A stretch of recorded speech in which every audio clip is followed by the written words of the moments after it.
Oh shit. They're camping. This is a terrible way to find out that my little sister has an OnlyFans.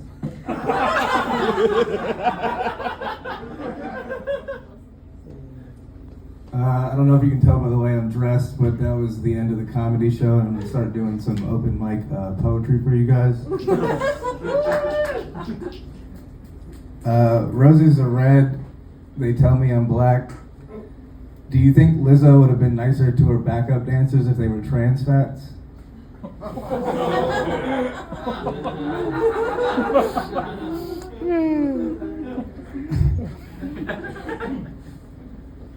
I just learned something the other day. Like I've been in two pretty committed relationships for the past 12 years. Not together, like back to back, like 2 6-year relationships. So I haven't been on dating sites a lot.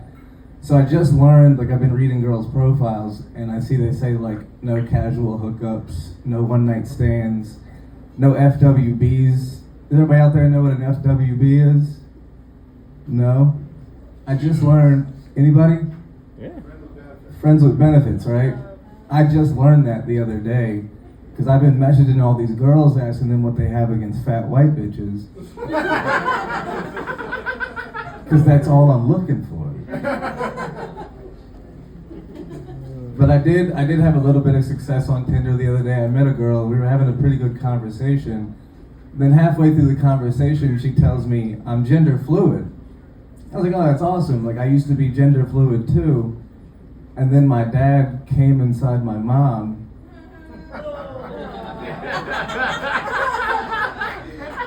And I transitioned into a gender solid.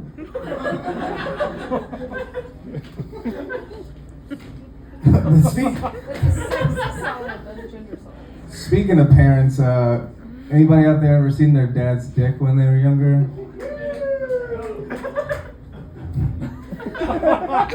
You shouldn't be that excited about it.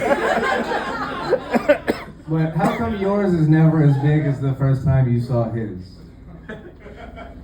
And I feel like I do have to be inclusive because it is 2023. Anybody out there seen their mom's dick when they were younger? I wasn't trying to see my mom's either. I was just looking for socks to go to school in the morning and found it in the sock drawer. Very fucking traumatizing.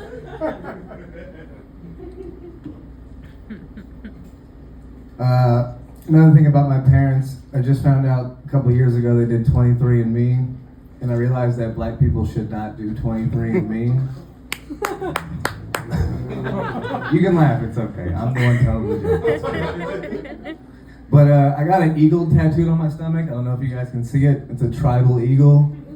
And I got it because we thought for a long time that my grandfather was Cherokee Indian, because that's what they tell us when we're light-skinned and have nice hair. Turns out he's not. He's just mixed, just black and white, just a product of slavery. So now I don't know whether or not I should finish this Nazi tattoo.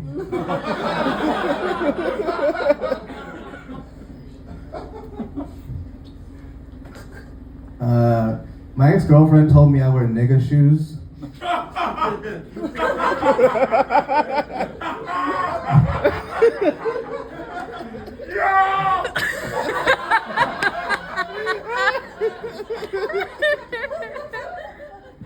There's no punchline for that, it just hurt and I had to get it off my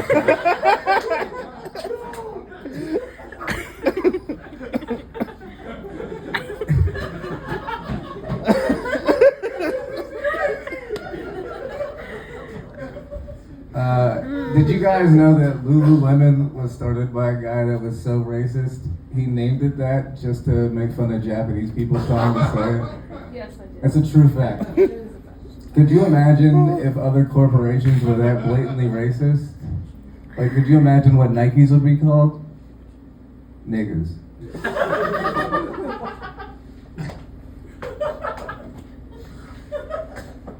Anybody else tired of slave movies? Just me? Cool. Me and Mick? That's cool. Everybody know who Keke Palmer is, right? Wow. She was in a movie that came out last year called Alice.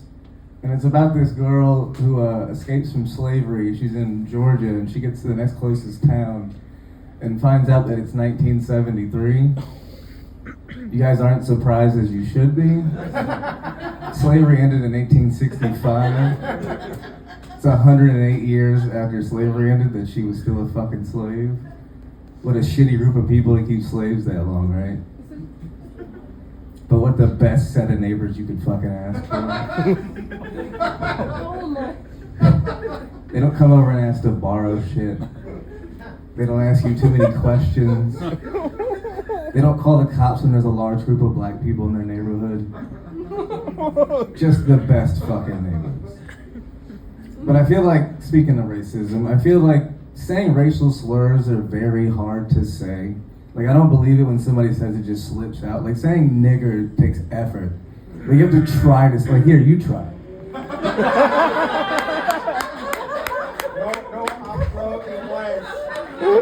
Thank you guys, my name's Foster.